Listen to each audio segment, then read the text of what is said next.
नमस्कार, मैं हूं साहिल जोशी। दंगल में आपका स्वागत है। आज का दंगल दक्षिण के लाल किले में बीजेपी की दस्तक पर है। पीएम मोदी आज केरल के दौरे पर गए थे। तिरुवनंतपुरम में, जो केरला की राजधानी है, उसमें 2 नई अमृत भारत ट्रेनों को उन्होंने हरी झंडी दिखाने से लेकर CSIR इनोवेशन हब और मेडिकल कॉलेज में रेडियो सर्जरी सेंटर की शुरुआत तक कई विकास योजनाओं की सौगात केरल को दी है। सरकारी दौरे के साथ प्रधानमंत्री मोदी ने तिरुवनंतपुरम में बीजेपी की जीत का जश्न भी मनाया। दरअसल पिछले लोकल बॉडी चुनाव में, यानी जो महानगर पालिका के, नगर पालिका के, ग्राम पंचायत के चुनाव हुए थे, उसमें तिरुवनंतपुरम नगर निगम के अंदर एनडीए सबसे बड़ा गठबंधन बनकर सामने आया हुआ है। केरल के भीतर भारतीय जनता पार्टी के गठबंधन को मिली ये पहली जीत मानी जा रही है।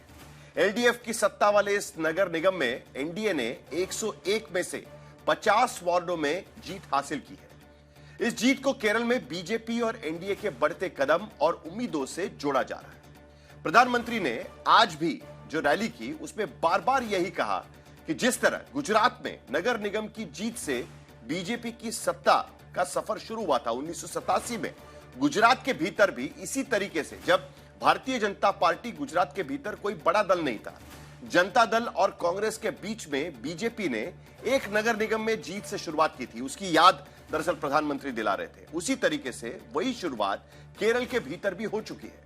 यह और बात है कि केरल में बीजेपी पिछले चुनाव में एक सीट भी नहीं जीत पाई थी, लेकिन इस बार बीजेपी को भारी उम्मीद है और इसी उम्मीद में बीजेपी अपनी रणनीति पर आगे बढ़ रही है। आज के दौर में जो दौरा किया गया था, उस दौरे में प्रधानमंत्री मोदी ने अलग अलग जो मछुआरा वर्ग से लेकर संतों तक और एनडीए के छोटे छोटे घटक दलों के नेताओं से भी मुलाकात की।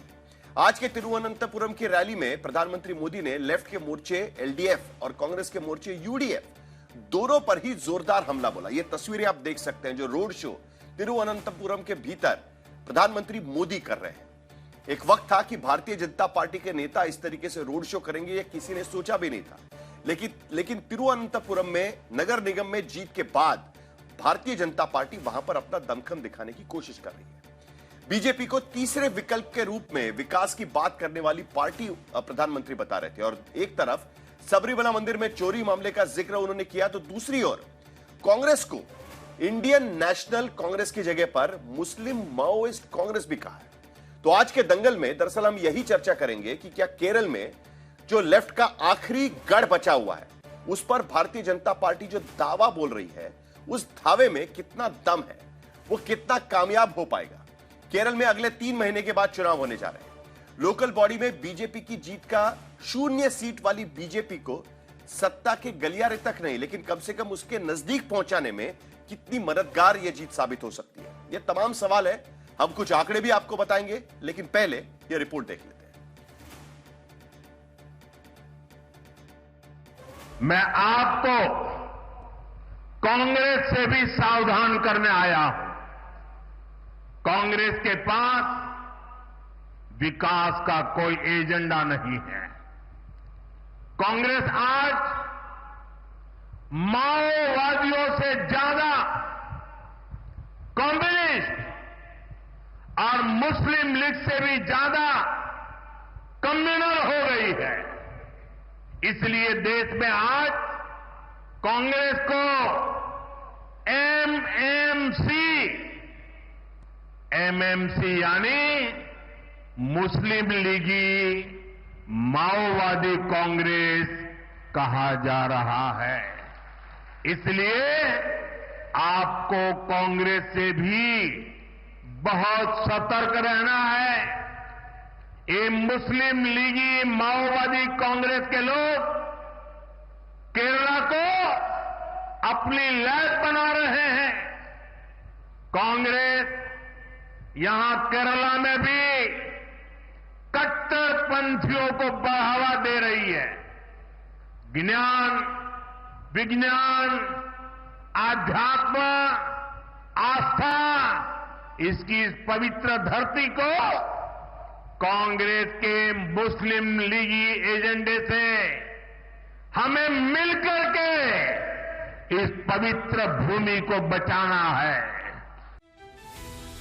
सबरीमाला से लेकर मुस्लिम माओवादी कांग्रेस वाले प्रहार के पीछे दरअसल आंकड़े कुछ ऐसे हैं कि 2011 के मुताबिक केरल में हिंदू आबादी 54.73% तो मुस्लिम आबादी 26.56% से अधिक और ईसाई धर्मावलंबी भी 18.38% थे। ऐसी सूरत में जबकि कांग्रेस के यूडीएफ में आईयूएमएल जैसे दल भी हैं, मुस्लिम वोट का ज्यादातर हिस्सा यूडीएफ के हिस्से जाता रहा है।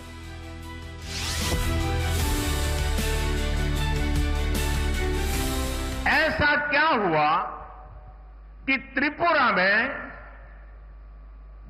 30 साल से ये लेफ्ट वालों की सरकार चल रही थी और उसके बाद वहां की जनता ने तंग आकर के, थक करके बीजेपी को मौका दिया और आज दोबारा वहां बीजेपी की सरकार चल रही है और वहां एलडीएफ का नामो निशान नहीं बचा है, लेफ्ट का नामो निशान नहीं बचा। बंगाल देखिए, 35-40 साल तक लेफ्ट ने राज किया था, वहां सरकार बदली और उसने लेफ्ट के खिलाफ जंग किया और परिणाम क्या हुआ? आज बंगाल में लेफ्ट वालों को चुनाव लड़ने के लिए उम्मीदवार नहीं मिल पाते हैं, लेकिन केरल में ऐसा नहीं होता है, इसलिए क्योंकि दोनों की मिलीभगत है। 5 साल तुम बैठो, फिर 5 साल हम आएंगे, न हम तुम्हें परेशान करेंगे न तुम हमें परेशान करोगे। केरल में सत्ता की कुंजी तक पहुंच बनाने के लिए पीएम मोदी ने ऐसी मिसालें भी पेश की, जिसमें बंगाल में लेफ्ट की बदहाली से लेकर त्रिपुरा में बीजेपी की बुलंदी तक की मिसाल दी। पीएम मोदी ने कहा कि अब केरल की बारी है जहां कमल खिलने वाला है। He doesn't know the ABC of Communist Party's ideology. Of course, he is a Pakka Sanghi and he is ill-famous for his these types of speeches. Whatever it is, Kerala is a land of secularism. So the BJP's sinister attempts and other communal elements attempts to fetch, to get something in Kerala, it's not going to happen. Left चाहे अपने लालगढ़ को लेकर जितने दावे कर ले, लेकिन जमीन के हालात बताते हैं कि केरल में बीजेपी का हौसला यूं ही हाई नहीं है। 20 जनवरी को हुए वोट वाइब सर्वे के मुताबिक केरल में 22.7% लोग महंगाई से परेशान हैं, 18.4% लोग भ्रष्टाचार को लेकर चिंतित हैं और 18.2% लोगों के लिए बेरोजगारी बड़ा मुद्दा है। इतना ही नहीं, आधे से ज्यादा लोगों में मौजूदा हुकूमत के खिलाफ सत्ता विरोधी लहर नजर आने लगी है। ऐसे में बीजेपी फायदे की उम्मीदें पाल रही है। खासकर एसआईआर के बाद केरल में नए वोटर लिस्ट पर भी नजर होगी, जिसका असर चुनाव और नतीजों पर पड़ सकता है। आज तक ब्यूरो। तो भारतीय जनता पार्टी ने दक्षिण भारत की तरफ अपना मुंह मोड़ना शुरू कर दिया। दरअसल कई सालों से बीजेपी कोशिश कर रही है कि दक्षिण भारत में कहीं ना कहीं उन्हें घुसने का मौका मिले, कहीं ना कहीं सरकार बनाने का मौका मिले, लेकिन कर्नाटक के आगे बढ़ना थोड़ा मुश्किल है। आंध्र प्रदेश में कोशिश करके देख ली, लेकिन एक बार फिर किसी सहयोगी दल के साथ जाना पड़ रहा है। केरल और तमिलनाडु, बहुत दिन से उनकी कोशिश चल रही है। अभी भी प्रधानमंत्री तिरुवनंतपुरम के बाद चेंगलपट्टू में, तमिलनाडु में संबोधित कर रहे हैं, वहां पर जनसभा को संबोधित कर रहे हैं। वहां भी हम जाएंगे। ये तस्वीरें हम दिखा रहे हैं चेंगलपट्टू से, वहां पर भी डीएमके की सरकार पर प्रधानमंत्री का निशाना साफ नजर आता है। तो क्या केरल में अब नई उम्मीद जागी है? तिरुवनंतपुरम के नगर निगम के चुनाव में एनडीए के प्रदर्शन के बाद, उस पर हम चर्चा करेंगे। हमारे साथ में तमाम मेहमान जुड़ रहे हैं। शहजाद पूनावाला, भारतीय जनता पार्टी के प्रवक्ता, इस चर्चा में शामिल हो रहे हैं। मोहन कुमार मंगलम, प्रवक्ता है कांग्रेस के, वो भी चर्चा में हिस्सा लेंगे। संदीप शास्त्री, पॉलिटिकल एनालिस्ट और उसके साथ साथ नीति के चेयरपर्सन है, वो भी इस चर्चा में हिस्सा लेंगे। और अमिताभ तिवारी भी कुछ देर बाद इस चर्चा में जुड़ने वाले हैं। 3 सवाल दरअसल मैं अपने पैनल के सामने रखना चाहता हूं। पहला सवाल, क्या तिरुवनंतपुरम नगर निगम में बीजेपी की जीत केरल में बीजेपी के बढ़ते प्रभाव की निशानी है? हालांकि बीजेपी पिछले 2 विधानसभा चुनाव से कोशिश करी है, लेकिन अभी भी एक सीट भी वहां पर जीत नहीं पाई है। हालांकि लोकसभा चुनाव में तिरुवनंतपुरम में बीजेपी का प्रदर्शन काफी ठीक ठाक रहा है, लेकिन सीट नहीं जीत पाए हैं। लेकिन इस बार नगर निगम में सत्ता के बाद क्या बढ़ते प्रभाव की निशानी माना जाए? दूसरा सवाल, क्या कांग्रेस को मुस्लिम माओइस्ट कांग्रेस बोलने से बीजेपी को ध्रुवीकरण का फायदा मिल पाएगा? क्योंकि इस बार सीधा निशाना, ये पहली बार इसका इस्तेमाल नहीं किया है, लेकिन प्रधानमंत्री बार बार ये कहते हैं कि ध्रुवीकरण करने वाली ताकतों को कांग्रेस पार्टी मदद करती है और यहां पर भी वही आरोप उनकी तरफ से लगाया जा रहा है। तीसरा सवाल, क्या केरल कांग्रेस में गुटबंदी आगामी चुनाव में यूडीएफ पर भारी पड़ सकती है? पिछली बार भी नगर निगम चुनाव में बेहतर प्रदर्शन करने के बावजूद वहां पर कांग्रेस अपनी सत्ता नहीं बना पाई थी, जबकि एलडीएफ की सत्ता, पहली बार केरल के भीतर ऐसा हुआ कि एलडीएफ की सत्ता वहां पर बन पाई। लेकिन आगे बढ़ने से पहले आपको एक सैंपल सर्वे भी हम आपको बता रहे हैं। वोट वाइब की ओर से दरअसल ये सर्वे किया गया 20 जनवरी से लेकर, उस पर भी हम जाएंगे और वहां पर भी हम बात करेंगे। अमिताभ तिवारी उस पर हमारे साथ जुड़ने वाले हैं, लेकिन शुरुआत करते हैं। शहजाद, इस बार फिर प्रधानमंत्री ने मुस्लिम कार्ड निकाला हुआ है और इस बार फिर कांग्रेस को कह रहे हैं मुस्लिम लीग कांग्रेस। माओइस्ट उसमें जोड़ा गया है, एलडीएफ की सरकार है, मैं समझ सकता हूं, तो मुस्लिम लीग कांग्रेस वहां पर वो कह रहे हैं कट्टरपंथी ताकतों को कांग्रेस पार्टी वहां पर मदद कर रही है और इस जमीन को अगर इससे छुड़ाना है, कांग्रेस से बचाना है, मुस्लिम लीग कांग्रेस से, तो भारतीय जनता पार्टी को सपोर्ट करे। तो एक नया एजेंडा प्रधानमंत्री की तरफ से रखा गया है। इंटरेस्टिंग बात सिर्फ यही दिखाई देती है इसमें कि लेफ्ट पार्टीज भी कांग्रेस पर यही आरोप लगा रही है। वहां पर जमाते इस्लामी के जो नेता वहां पर बयानबाजी कर रहे थे इस्लामिक स्टेट को लेकर, उसको लेकर भी लेफ्ट पार्टीज कांग्रेस को ही निशाना बना रही थी और भारतीय जनता पार्टी भी वही कर रही है। यही रणनीति है केरल को लेकर आपकी? साहिल जी नमस्कार। सबसे पहले तो प्रधानमंत्री जी ने यह भी बताया कि किस प्रकार से भ्रष्टाचार चरम पर है केरल में और किस प्रकार से सबरीमला गोल्ड लूट स्कैम से लेकर वहां पर अलग अलग स्कैम्स किए गए हैं। प्रधानमंत्री जी ने यह भी बताया कि किस प्रकार से आर्थिक रूप से सबसे ज्यादा debt to GDP ratio Kerala का है, सबसे ज्यादा अनएम्प्लॉयमेंट केरल में है, सबसे ज्यादा इन्फ्लेशन केरल में है, सबसे ज्यादा क्राइम रेट मतलब प्रति लाख कितने क्राइम होते हैं वो केरल में है, worst performing fiscal health index में केरल ही है। तो ये बातें भी केरल के बारे में प्रधानमंत्री ने बताई और ये भी बताया कि किस प्रकार से चाहे आईएनएस विक्रांत का बनाने का काम हो, लॉन्गेस्ट टनल रोड हो, 72,000 करोड़ का यूपीए ने फंड्स दिया, हमने 3 लाख करोड़ फंड्स दिया है केरल को, चाहे वो अर्बन इंफ्रास्ट्रक्चर के लिए पैसा देना हो, 28 लाख लोगों को पीएम किसान देना हो, 40 लाख लोगों को जल जीवन टैप कनेक्शन देना हो, ये भी प्रधानमंत्री ने गिनाया। परंतु मैं आपके सवाल पे आना चाहता हूं। आपके सवाल पे इसलिए आना चाहता हूं क्योंकि साहिल जी आप और मैं दोनों महाराष्ट्र से मूलतः, और साहिल जी महाराष्ट्र के बारे में यह कहा जाता था एक समय पर कि ये कांग्रेस का इतना मजबूत गढ़ है 1960 से लेकर 2004 तक, याद होगा आपको साहिल भाई, कि बीजेपी शिवसेना की सरकार केवल 4 वर्ष बनी थी और आज आप देखिए 14 से लेकर लगातार हमारी तीसरी बार महाराष्ट्र में सरकार, हरियाणा में तीसरी बार हमारी सरकार, असम में दूसरी बार हमारी सरकार, त्रिपुरा में 25 साल की लेफ्ट की सरकार डिस्प्लेस करके वहां पर हमारी सरकार, नॉर्थ ईस्ट में लगभग सब जगह हमारी सरकार या वहां पर नॉन कांग्रेस की सरकार, ओडिशा में हमारी प्रचंड बहुमत से सरकार। आपने जो अभी कहा ना कि दक्षिण में हम लोग द्वार खोलने जा रहे हैं, नहीं साहिल जी आप तो बहुत ही मजबूत पत्रकार है, आप पूरा डेटा लेकर आप सब जानते हैं। कर्नाटका में अनेकों बार सरकार बनी, आप लीडर ऑफ ऑपोजिशन पोजीशन में, तेलंगाना में कर्नाटक का जिक्र किया आपने नहीं सुना, क्योंकि बीआरएस और कांग्रेस तो मानो एक ही ना तेलंगाना में भी मैंने कर्नाटक का जिक्र किया ना, मैंने कहा ना उसमें कि कर्नाटक में आप जीत पाए, आंध्र प्रदेश में भी आपकी कोशिश सफल रही, लेकिन केरल और तमिलनाडु ये 2 राज्य ऐसे, मैंने शुरुआत में ये बात कहा थी, आप भी छलनी लगाकर मेरी बातें सुनते हैं शहजाद, ये ठीक नहीं है।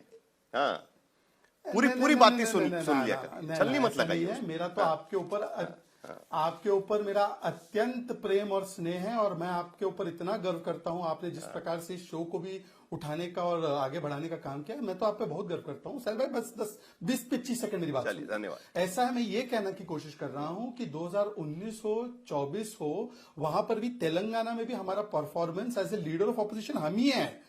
अगर तमिलनाडु भी देखेंगे तो डीएमके तो कांग्रेस तो उसकी पिछलग्गू है, ऑपोजिशन में हम ही हैं, सब हम ही को लड़ते हैं, हम ही सनातन और हिंदू की बात करते हैं, बाकी सब तो देश विरोधी बातें करते हैं, वहां पे उदयनिधि को बचाने की बात करते हैं। अब आते हैं कि क्यों प्रधानमंत्री ने यह बात की। एलडीएफ और यूडीएफ एक ही कम्युनल और करप्ट सिक्के के 2 पहलू। मैं आपको 3 उदाहरण देता हूं।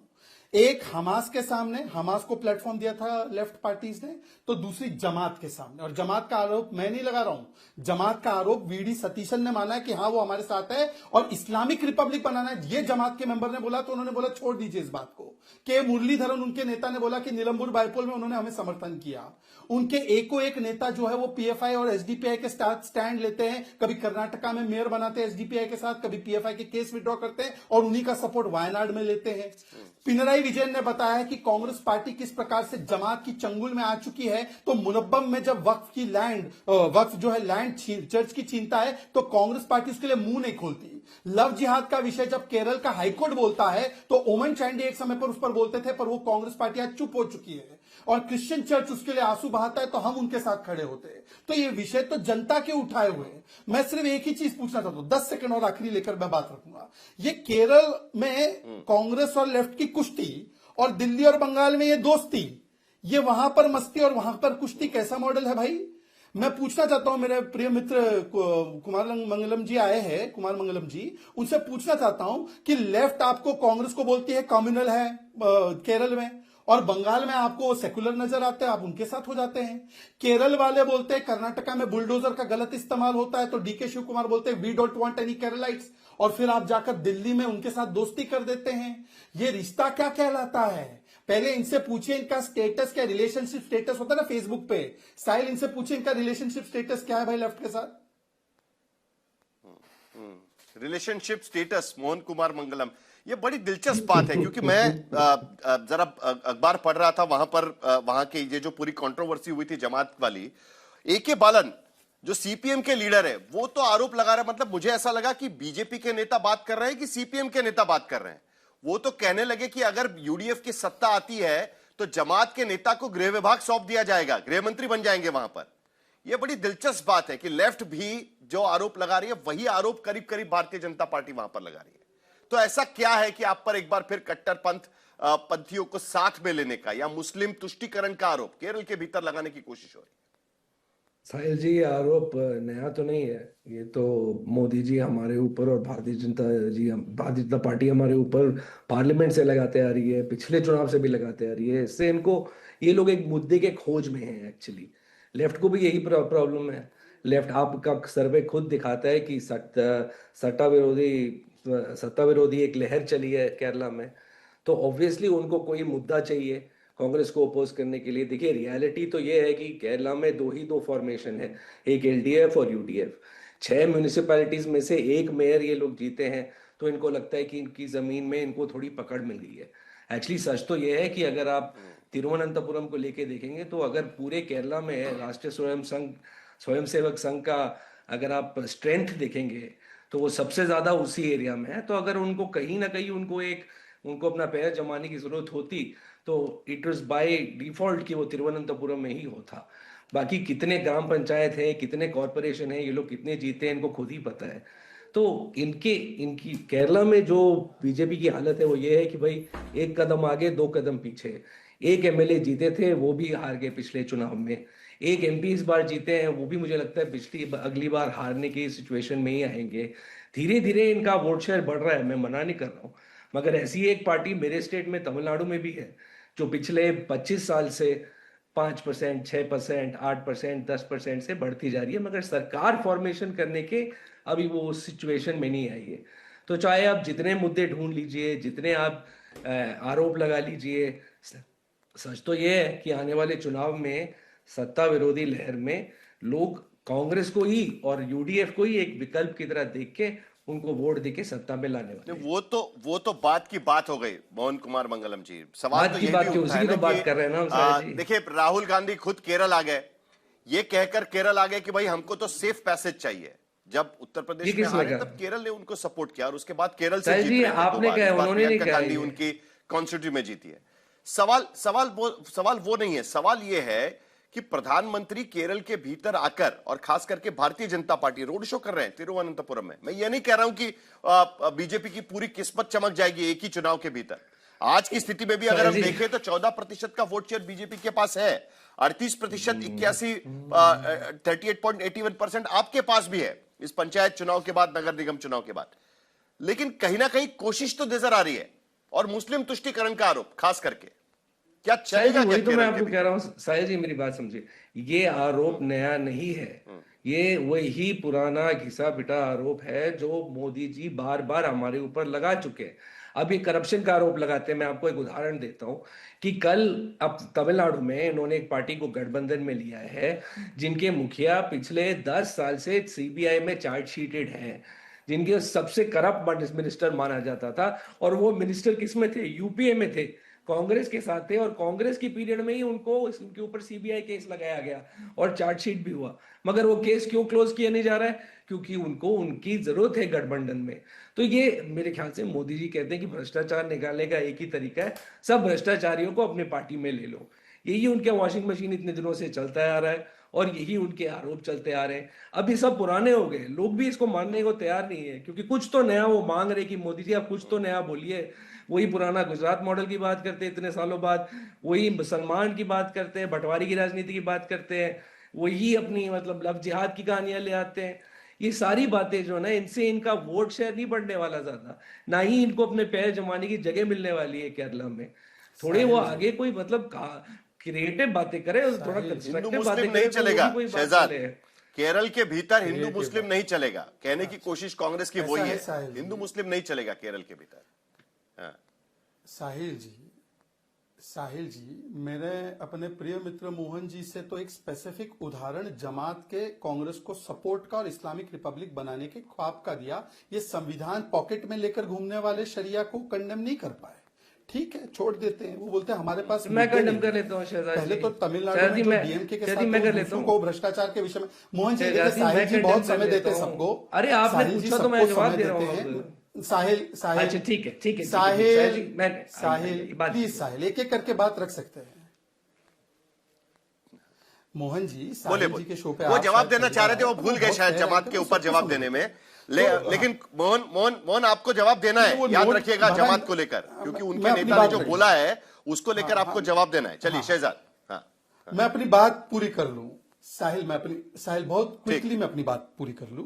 साहिल जी, डीएमके के जो साथी है वो दूसरों को तो कम से कम करप्शन का ज्ञान वगैरह ना दे, पर हाँ ये बताए कि सबरीमला गोल्ड लूट जो यूडीएफ के जमाने में शुरू हुआ, 2015 में पहली लूट हुई थी, पहले आपको बता दूं फ्लैग पोल लूट हुआ था। एलडीएफ के तो टीडीबी के जो मेंबर थे देवोसम बोर्ड के, वो तो लेफ्ट के मेंबर जेल गए और दोनों ने मिलकर लूटा भी और बचाया भी। और जो अदूर प्रकाश इनके सांसद और सोनिया गांधी के साथ उन्नी कृष्णन पॉटी जो मेन अक्यूज है, उनके लिंक्स है। अच्छा, और दूसरा आपके तक मुद्दे नहीं, लाइफ मिशन स्कैम बीजेपी ने उठाया, एक्सालॉजिक स्कैम बीजेपी ने उठाया, लेवलिन स्कैम हमने उठाया, एआई कैमरा स्कैम हमने उठाया, स्प्रिंकलर स्कैम हमने उठाया। इन्होंने केवल लेफ्ट की तरफदारी की। तीसरी बात कहना चाहता हूं, इन्होंने बोला एक कॉर्पोरेशन जीते साहिल भाई, एक कॉर्पोरेशन। आज मैं बोलना चाहता हूं मेरे केरल की जनता से कि केरल की जनता, हमने एक समय पर अहमदाबाद में, जब Modi ji general secretary BJP के थे जेनवा के, हम अहमदाबाद में भी कॉर्पोरेशन जीत के आए थे और 95 आते आते पूरे राज्य में हमने सरकार बनाई और आज तक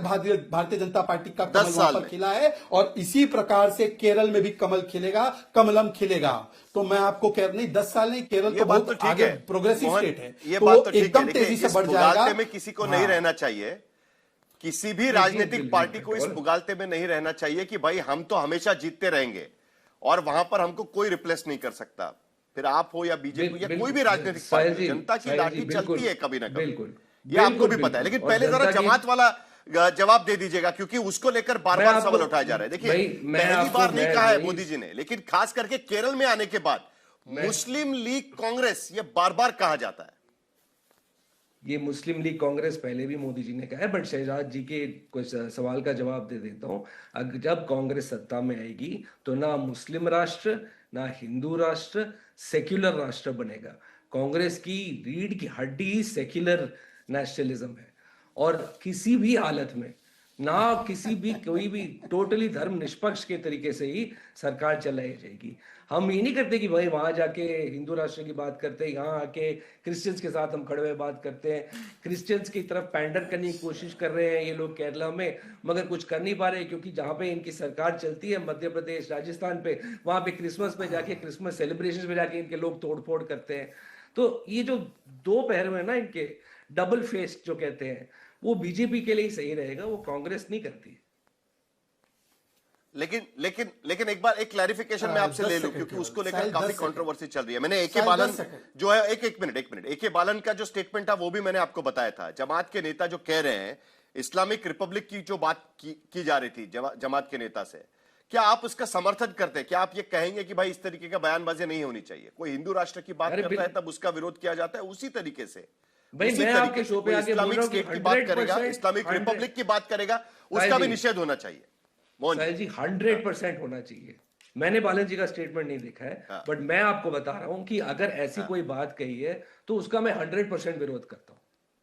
आपके शो पे मैं कह रहा हूं कि उसका ठीक 100% है। ऐसी बातों की कोई जगह नहीं है। किसी एक 10 धर्म के सेकंड, बेसिस 10 पे सेकंड, ये राष्ट्र नहीं चलेगा। नहीं नहीं नहीं नहीं नहीं, बोलिए जी। साहिल शेहजाद। साहिल साहिल मैं आपको बस फैक्ट दे दूं कि मुरलीधरन इनसे भी ज्यादा वरिष्ठ नेता है। जैसे हमारे यहाँ राजीव चंद्रशेखर मुझसे ज्यादा वरिष्ठ है, तो के मुरलीधरन इनसे ज्यादा वरिष्ठ है। उन्होंने एडमिट किया केरला में। कि हाँ, हमने जमात का सपोर्ट लिया है, नीलम्बुर बाईपुल में भी लिया, सुन लीजिए, नीलम्बुर बाईपुल में भी लिया है। और अभी वीडी सतीशन को जब ये इस्लामिक रिपब्लिक स्टेटमेंट पे पूछा तो उन्होंने बोला यार छोड़ दो ना, वो अब सुधर रहे हैं, अपनी बातें सुधार रहे हैं। इनका टाई अप है वेलफेयर पार्टी जो जमात वाली पार्टी है। दूसरी बात ये है स्टेटमेंट एच अंसारी, इनके मंत्री है झारखंड में, जो बोलते हैं शरिया संविधान के ऊपर होगा। और ये है केसी वेणुगोपाल ने बोला पीएफआई पर हम कभी बैन नहीं लगाएंगे।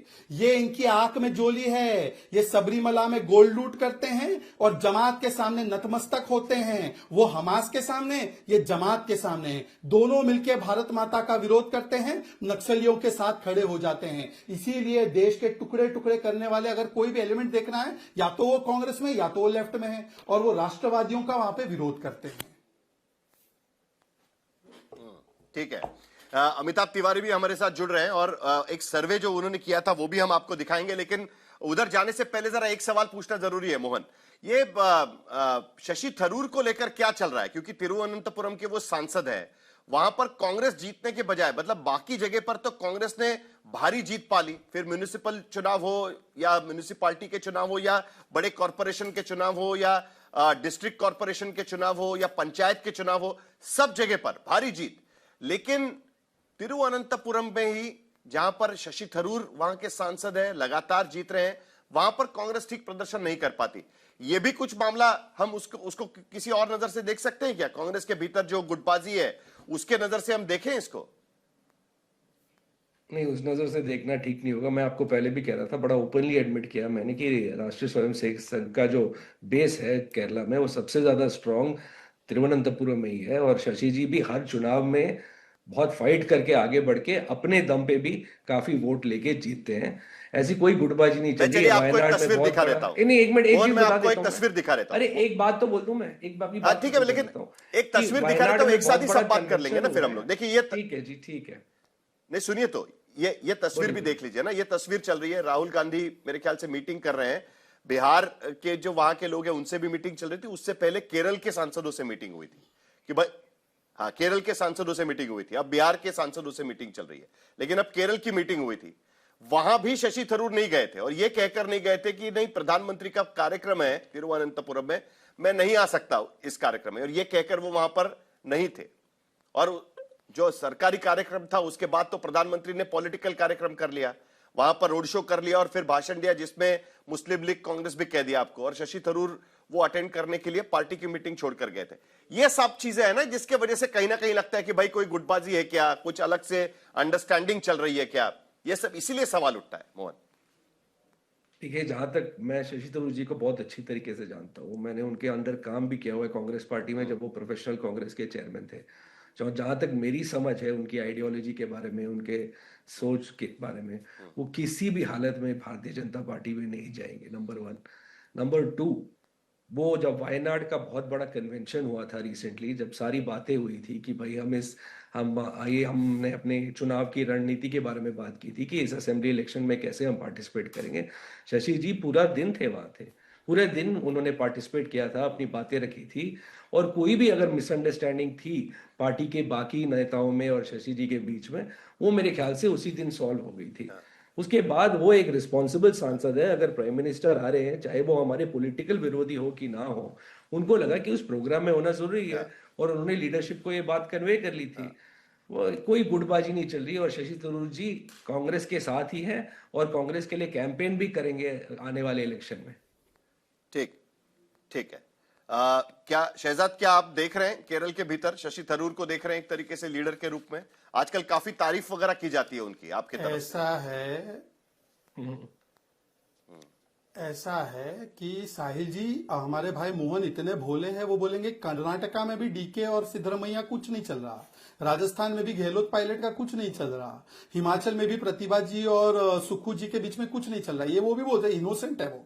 अभी संदीप दीक्षित का आईएएनएस पर बयान आया है, थरूर इज इररेलेवेंट। अभी मोहन जी बोल रहे थरूर बहुत स्ट्रांग है। अब किसकी माने? इनका भी रिलेशनशिप स्टेटस बड़ा कंफ्यूजिंग है। पर एक बात मैं आपको बताऊं, जब थरूर जी ने एलके आडवाणी को हैप्पी बर्थडे बोला था तो फतवा जारी हुआ था कांग्रेस पार्टी की तरफ से और केपीसीसी मतलब केरल प्रदेश कांग्रेस कमेटी ने बोला अब ये थरूर जी को हम पार्टी के प्रोग्राम में ही नहीं बुलाएंगे, ये क्योंकि ये हैप्पी बर्थडे कैसे बोल दिया एलके आडवाणी जी को। दूसरी बात मैं आपको बता दूं, देखिए अभी ये जो हमारे कुमार मंगलम साहब है, मुझे पता नहीं, जब मलयालम लैंग्वेज बिल लाया केरल की सरकार ने तो इनके डीके शिवकुमार सिद्धरमैया पता है क्या बोलते हैं? Malayalam should not be put in Kerala, और बोलते हैं कासरगोड डिस्ट्रिक्ट जो है केरला का वो कर्नाटका का है। अब मैं स्पेसिफिकली जानना चाहता हूं मोहर कुमार मंगलम जी से कि कासरगोड केरला का है कर्नाटका का है? ये देखो ये स्टेटमेंट है मेरे पास। और ये अगर कांग्रेस सरकार में आ गई ना तो ये सबको बोलेगी चर्च मत जाओ, ये बोलेगी मंदिर मत जाओ, सिर्फ आपकी क्या भूमिका है बता दीजिएगा। एजेंडे पे चलेगी। नहीं चलिए मैं उनको सवाल पूछूंगा, लेकिन आपकी भूमिका भी बता दीजिएगा। बेलगाम को लेकर भी आपकी क्या भूमिका है? बेलगावी महाराष्ट्र में होना चाहिए या कर्नाटक में होना चाहिए? अलग अलग राज्यों के अलग अलग मुद्दे होते हैं। बीजेपी की अधिकृत भूमिका क्या है उस बात को लेकर? कासरगोड कर्नाटक में होना चाहिए कि केरल में होना चाहिए? बेलगावी कर्नाटक में होना चाहिए कि महाराष्ट्र में होना चाहिए? बहुत अच्छी बात है, बहुत अच्छी बात है। मेरे मानने नहीं मानने से कुछ नहीं होता। ये स्टेटमेंट सीएम कर्नाटका का है भाई। कर्नाटका सीएम बोलते कासरगोड हमारा है, तो मेरी क्या हैसियत है कि मैं बेलगावी को उसका बताऊं? ये चलिए ठीक है, हम जरा सर्वे पर आ जाते हैं। बना दो किसी राज्य का तब मैं बताऊं। शहजाद मैं समझ सकता हूं, देखिए दो राज्यों के भीतर के बीच में जब किसी भी तरीके से इस तरीके की बयानबाजी होती है तो बड़ी दिक्कत हो जाती है, खास करके नेशनल पार्टीज के लिए बड़ी दिक्कत हो जाती है। तो नेशनल पार्टीज के लिए काफी दिक्कत हो जाती है। जो दिक्कत आपकी है वही कांग्रेस की भी है ना। कासरगोड कर्नाटका का है, मेरी कोई दिक्कत नहीं है। मैं कांग्रेस का अधिकृत स्टैंड जानना चाहता हूं। चलिए ठीक कासरगोड जरा हम लोग जहां तक मैंने मैप देखा है कासरगोड मोहन कुमार मंगलम बता दीजिए। नहीं मैं उनके सवाल का जवाब देता हूं भाई, मैं बहुत छोटा आदमी हूं, वो बड़े बड़े नेताओं चलिए जल्दी क्योंकि मुझे सर्वे भी लेना है। चलिए हाँ आप सर्वे बात कर लीजिए, मैं बता देता हूं, उनका जवाब देता हूं। कासरगोड जहां तक मुझे पता है केरला में ही है। चलिए जरा सर्वे पर आते हैं। अमिताभ तिवारी हमारे साथ जुड़े हुए हैं। अगले कुछ देखिए 6 महीने में एक मिनट देखिए अगले 6 महीने के भीतर केरल में चुनाव होने जा रहा है और इस बार बीजेपी का ट्रेंड भी थोड़ा सा चढ़ता हुआ नजर आ रहा है, लेकिन असली लड़ाई यूडीएफ वर्सेस एलडीएफ इसी तरीके से रही है। और केरल में जिसे कहते हैं ना रिवॉल्विंग डोर, एक पार्टी जाती है दूसरी पार्टी आती है। पहली बार उसको झटका लगा पिछले चुनाव में जब लेफ्ट ने अपनी सत्ता को कामयाब बनाया और एक बार फिर लेफ्ट पार्टीज यानी एलडीएफ सत्ता में वापस लौट कर आए थे। लेकिन इस बार अब नगर निगम चुनाव के बाद, लोकल बॉडीज के चुनाव के बाद एक बार फिर कांग्रेस को लग रहा है कि कहीं ना कहीं इस बार उनको मौका मिल सकता है। लेकिन क्या भारतीय जनता पार्टी है एनडीए उनके इस जो उनकी उम्मीद है उसमें एक रोड़ा बनकर सामने आ सकती है क्या? इस पर भी बात होना जरूरी है। 20 जनवरी को केरल में करीब 1419 लोगों के बीच में एक सर्वे किया गया था और इस सर्वे में जो सवाल पूछे गए उनमें कुछ सवाल के जवाब मैं आपके सामने रखना चाहता हूं। पहला सवाल यह था, एलडीएफ सरकार का प्रदर्शन कैसा रहा है? तो 51.9% लोग यानी मेजॉरिटी लोग ये कहते हैं कि खराब प्रदर्शन रहा है, यानी एंटी इनकम्बेंसी केरल के भीतर इस वक्त क्या चल रही है ये आप समझ सकते हैं। अच्छा प्रदर्शन रहा 34.5% लोग ये कहते हैं। ये लेफ्ट पार्टीज का, वामपंथी दलों का आखिरी किला है जो हो सकता है कि ढह जाए अगर इसी तरीके से लोगों का ये आएगा तो। दूसरा सवाल था, विधानसभा चुनाव में किसे वोट देंगे? यूडीएफ को 32.7%, एलडीएफ को 29.3%, एनडीए को 19.8% और पता नहीं 15.3%, यानी फ्लोटिंग वोट्स अभी भी करीब करीब 15% वहां पर नजर आ रहे हैं। तीसरा सवाल यह पूछा गया था, किस मुद्दे पर आप वोट डालेंगे? विकास के मुद्दे पर 21.3%, एलडीएफ के काम के मुद्दे पर 21.3%, प्रधानमंत्री का चेहरा 13.6%, केरल के भीतर भी प्रधानमंत्री के चेहरे पर 13.6% लोग वोट डालने के लिए तैयार है। चौथा सवाल, बीजेपी के विस्तार में क्या बाधक है केरल के भीतर, क्यों नहीं उनका विस्तार नहीं हो पा रहा है? कम समझ केरल की भारतीय जनता पार्टी को 23.3%। जैसे जैसे आप लिंग्विस्टिक राज्यों में जाएंगे, दक्षिण भारत में जाएंगे, यह सवाल काफी उठाया जाता है, पता नहीं क्यों नहीं कर पा रहे। 19.5%। हिंदू वोट पर सीपीएम की पकड़, क्योंकि कम्युनिस्ट पार्टी भी बार बार कांग्रेस पर तुष्टीकरण का ही आरोप लगाती है। 19.2% लोग यहां पर यह कहते हैं। अमिताभ तिवारी, आखिरी सवाल बड़ा दिलचस्प मुझे नजर आया कि जिस वोट बैंक पर दरअसल भारतीय जनता पार्टी आगे बढ़ना चाहती है, उसी पर लेफ्ट का कब्जा। बंगाल में भी हमने वही देखा, जैसे जैसे लेफ्ट डेसिमेट होता गया, खत्म होता गया, भारतीय जनता पार्टी वहां पर आगे बढ़ती गई। क्या यही स्ट्रेटेजी केरल के भीतर भी नजर आएगी? हाँ, एसेंशियली अगर हर 5 साल में जिस राज्य में सरकार बदलती है, तो वहां पर अगर 10 साल से सरकार है तो एंटी इनकम्बेंसी काफी ज्यादा है। तो इसीलिए हम देख रहे हैं कि 52% एंटी इनकम्बेंसी और लगभग 34% लोग सेटिस्फाइड हैं। लेकिन जब वहां पर CPM is considered and the Hindu party, तभी वो तुष्टीकरण का आरोप, तभी उनका आरएसएस के साथ काफी वहां पर टसल रहता है। और बीजेपी जिस तरह से बढ़ रही है, उसका नुकसान जो है वो लार्जली एलडीएफ को होता हुआ दिख रहा है। और जब हम बीजेपी की कमजोरियों के बारे में बात करते हैं, तो क्लियरली दिखता है कि क्योंकि सीपीएम हिंदू पार्टी है, वहां पर माइनॉरिटी पॉपुलेशन ज्यादा है, और हिस्ट्री, कल्चर, हेरिटेज जो है केरला की, उसको बीजेपी नहीं समझ पा रही है। आई थिंक ये 3 जो हैं वो सबसे बड़े कारण नजर आ रहे हैं। तो ये जो चुनाव है 2026 का, ये केरल के इतिहास के लिए बहुत इंपॉर्टेंट है, क्योंकि जैसा आपने कहा कि अगर लेफ्ट हार जाती है, मान लेते हैं अभी भी 50-50 प्रोबेबिलिटी मानते हैं किसी भी चुनाव में, तो there will be no left in the country, sort of, correct. और वहां से जो है बीजेपी की उम्मीद है कि एक बार जब लेफ्ट हारी, आपको ध्यान है 2011 में लेफ्ट हारी वेस्ट बंगाल, और 10 सालों के अंदर 2021 में वेस्ट बंगाल में उसके 0 सीट्स हो गई, 0 खत्म हो गई, जो पूरी खत्म हो गई, और वो पूरा का पूरा बीजेपी ने कैप्चर कर लिया उनका जो डिक्लाइन। तो यही स्ट्रैटेजी बीजेपी की है, और 2026 का चुनाव उस हिसाब से बहुत महत्वपूर्ण रहने वाला है केरल के पॉलिटिकल लैंडस्केप को डिफाइन करने। अमिताभ तिवारी, और एक सवाल को लेकर मुझे आपके पास आना है, लेकिन संदीप शास्त्री, क्या यह बात सही मानी जाएगी, क्योंकि बार बार सर्वे में यह नजर आता है और भारतीय जनता पार्टी की कोशिश लगातार रही है, राष्ट्रीय स्वयंसेवक संघ भी केरल के भीतर, तमिलनाडु के भीतर काफी काम करने की कोशिश कर रहे हैं, उनके कई प्रचारक वहां से आते हैं, लेकिन उसके बावजूद पार्टी वहां पर कभी बढ़ नहीं पाई। जब भी हिंदी बेल्ट के बाहर जाकर बीजेपी काम करने की कोशिश करती है, तब उनके सामने चैलेंजेस खड़े होते हैं, और खास करके उन भाषाओं में, जैसे मलयालम हो या तमिल भाषा, उन राज्यों में जाकर कोशिश करती है, तब काफी चैलेंजेस होते हैं। ये चैलेंज उसी तरीके से देखा जाए, क्योंकि बार बार केरल की कम समझ, ये भी सबसे ज्यादा लोग समझते हैं कि नहीं भाई, हमारे स्टेट की समझ थोड़ी कम है। हिंदी का मुद्दा निकलता है, कर्नाटक में उसका विरोध होता है, तमिलनाडु में विरोध होता है, आंध्र प्रदेश में विरोध होता है, केरल में विरोध होता है, महाराष्ट्र में विरोध होता है, इसी मुद्दे को लेकर।